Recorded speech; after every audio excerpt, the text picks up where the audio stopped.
প্রিয় বেসরকারি শিক্ষকবৃন্দ, আসসালামু আলাইকুম। চলে আসলাম নতুন আরেকটি ভিডিও নিয়ে।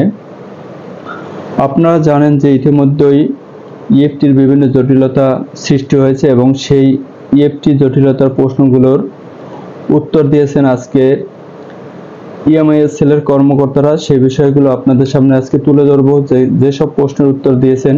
এছাড়া আজকে অনেকেই আপনারা ইএফটি চেক করে দেখতে পারেন যে ফেব্রুয়ারি মাসের বেতনের ইএফটি সংযুক্ত হয়েছে প্রথম লটেই। আপনারা আপনাদের ইউজার আইডি পাসওয়ার্ড থেকে চেক করে দেখতে পারেন যে আপনাদের কাদের নাম সংযুক্ত হয়েছে এবং কারা বাদ পড়েছেন, এবং যারা বাদ পড়েছেন তাদের কেন সংযুক্ত হয়নি। এইসব বিষয়ে আপনাদের সামনে আজকে ভিডিওটি তুলে ধরব। যদি ভিডিওটি ভালো লেগে থাকে অবশ্যই শেয়ার দিবেন। এছাড়া এরকম ইম্পর্টেন্ট ভিডিও পাওয়ার জন্য চ্যানেলটিকে সাবস্ক্রাইব করুন। তো চলে যাচ্ছি আজকের ইএমআইএসএল এর কর্মকর্তার সাথে যোগাযোগ করার পর যে উত্তর পাওয়া গেছে যে দি ডেইলি ক্যাম্পাস পত্রিকার প্রতিনিধি দল বুধবার 19 মার্চ 2025 সেখানে ইএমআইএসএল এর কর্মকর্তাকে কিছু প্রশ্ন করা হয়েছিল এবং সেই প্রশ্নগুলোর উত্তর দেওয়া হয়েছে। এই বিষয়গুলো আপনাদের সামনে তুলে ধরব। যে ইএফটি জটিলতা একাধিক প্রশ্নের উত্তর দিল ইএমআইএসএল। যে কি প্রশ্নগুলো করা হয়েছিল এবং কি উত্তর দিয়েছে সেটা আপনাদের সামনে তুলে ধরতেছি। যে বেসরকারি শিক্ষা প্রতিষ্ঠানে কর্মরত এমপিওভুক্ত শিক্ষক কর্মচারীদের ইলেকট্রনিক ফান্ড ট্রান্সফার বা ইএফটির মাধ্যমে তথ্যগত ভুল থাকলেও 3.5 লাখের বেশি শিক্ষক কর্মচারীকে ইএফটির মাধ্যমে বেতন দেওয়া হয়েছে। তবে নির্ধারিত সময়সীমার মধ্যে তথ্য সংশোধন না করলে বেতন ভাতা বন্ধ করার কথা জানিয়েছে মাধ্যমিক উচ্চশিক্ষা অধিদপ্তরের এডুকেশন ম্যানেজমেন্ট সিস্টেম ইএমআইএসএল। অর্থাৎ সরকার যে চিঠিটি প্রদান করেছিল যে 8 তারিখে শেষ ছিল, সেখান থেকে সময় বৃদ্ধি করে 20 তারিখ পর্যন্ত নির্ধারণ করা হয়েছে। এর মধ্যে যাদের ভুল আছে তারা অবশ্যই ভুল সংশোধনের জন্য আবেদন করবেন এবং আবেদনের জন্য অবশ্যই আপনার নভেম্বর মাসের এমপিওর তথ্য অনুযায়ী আপনি সংশোধন করবেন। ইএমআইএসএল জানিয়েছে এখন পর্যন্ত প্রতিষ্ঠান থেকে প্রাপ্ত তথ্য অনুযায়ী যাদের এনআইডি বা জাতীয় পরিচয়পত্র ভ্যালিড এবং ব্যাংক হিসাব সঠিক ও সচল আছে তাদের ডিসেম্বর ও জানুয়ারি মাসের বেতন দেওয়া হয়েছে। ফেব্রুয়ারি মাসের বেতন এবং ঈদ বোনাস ঈদের আগেই দেওয়া হবে। তো এখানে সে যে প্রশ্নের উত্তর দিয়েছে যাদের ভ্যালিড এনআইডি কার্ড থেকে অ্যাকাউন্ট ছিল এবং ইএমআইএসএল যাদের অ্যাকাউন্ট ভ্যালিড পেয়েছে তাদের ডিসেম্বর এবং জানুয়ারি মাসের বেতন প্রদান করছেন এবং ফেব্রুয়ারি মাসেরও দেখেন যে অনেকেরই ইএফটিতে যুক্ত হয়েছে। আপনারা আপনাদের তথ্যগুলো যাচাই করে নেবেন। যাদের যুক্ত না হয়েছে তাদের কি সমস্যা আছে সেগুলো এখনই জানতে পারবেন।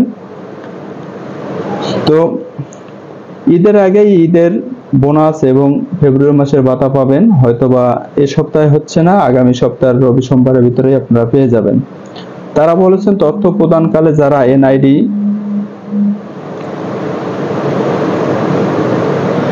এনআইডি এবং ব্যাংক হিসাব নম্বর ভুল দিয়েছিলেন তাদের তথ্য এডিট করে পুনরায় দিতে বলা হয়েছে এবং প্রায় সকলেই দিয়েছেন।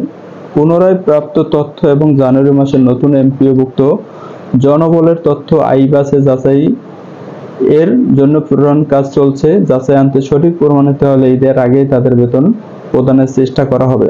অর্থাৎ যাদের এডিট অপশন আসছিল তারা সঠিক এনআইডি নম্বর দিলে এবং সেটি যদি ভ্যালিড অ্যাকাউন্ট হয়ে থাকে তাহলে ঈদের আগে ফেব্রুয়ারি মাসের বেতন এবং বোনাস পেয়ে যাবেন।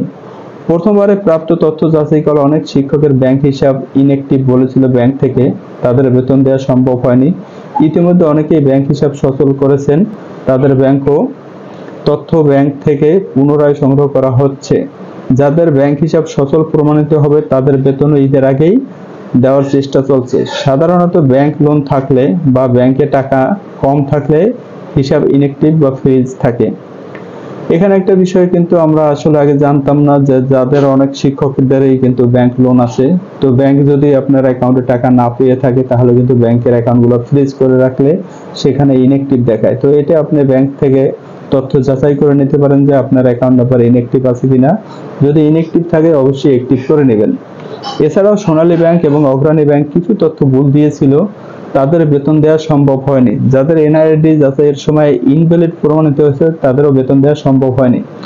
এখানে যে সমস্যাটি হয়েছে অনেকেরই দেখলাম যে আপনার স্মার্ট কার্ড হয়েছে কিন্তু আপনি আগের যে এনআইডি কার্ড স্মার্ট কার্ড নয় সেই থেকে অ্যাকাউন্ট করায়, সেই অ্যাকাউন্টে আপনারা অনেকেই কিন্তু আপডেট করেননি, যার ফলে এই সমস্যাটি হয়েছে।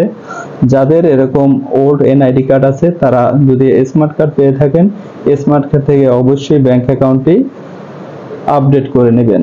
ইএমআই সেল জানিয়েছে নভেম্বর 2025 মাসে এমপিও অনুসারে যাদের এমপিও শিটে নাম, জন্ম তারিখ, পদবি বা বিষয় ভুল আছে তারা অনলাইনে আবেদন করে সংশোধন করে নেবেন। এখানে কিন্তু আপনাদের প্রত্যেকেরই নভেম্বর মাসের এমপিও কপি অনুযায়ী সংশোধন করতে হবে।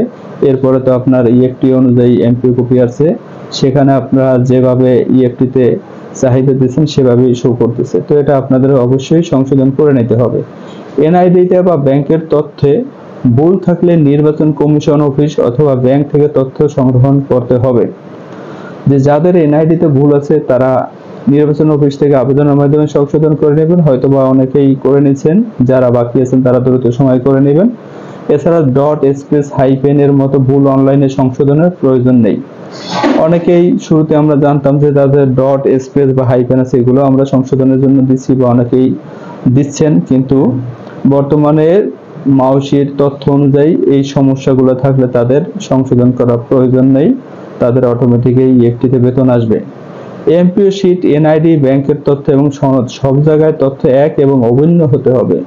বিধি মোতাবেক নিয়োগপ্রাপ্ত এবং কর্মরত সকল শিক্ষক কর্মচারীর বেতন প্রদান স্বাভাবিক না হওয়া পর্যন্ত লট চলমান থাকবে। আমি পূর্বের ভিডিওতে অনেককে বলেছি যে MPO sheet, NID card, bank এবং সনদ চারটি তথ্য এক জায়গায় এনে আপনি কিন্তু যাচাই করতে পারেন আপনার কোথায় ভুল আছে। তবে সেক্ষেত্রে কিন্তু আপনার সনদ সংশোধন করা সময় সাপেক্ষ। এখানে কিন্তু এমপিও শিট, এনআইডি কার্ড এবং ব্যাংক তথ্য এই তিনটি জিনিস হুবহু এক থাকলে আপনার প্রথম লটেই বেতন আসবে। তো দ্রুতই হয়তোবা সমাধান হয়ে যাবে। এই হলো আজকের আপডেট ভিডিও। আশা করি ভিডিওটি ভালো লাগছে। যদি ভিডিওটি ভালো লেগে থাকে তাহলে আপনার টাইমলাইনে রেখে দিন, এছাড়া শেয়ারের মাধ্যমে অন্যকে দেখার সুযোগ করে দিন। আর এরকম ইম্পর্টেন্ট ভিডিও পাওয়ার জন্য চ্যানেলটিকে সাবস্ক্রাইব করুন। ধন্যবাদ সবাইকে।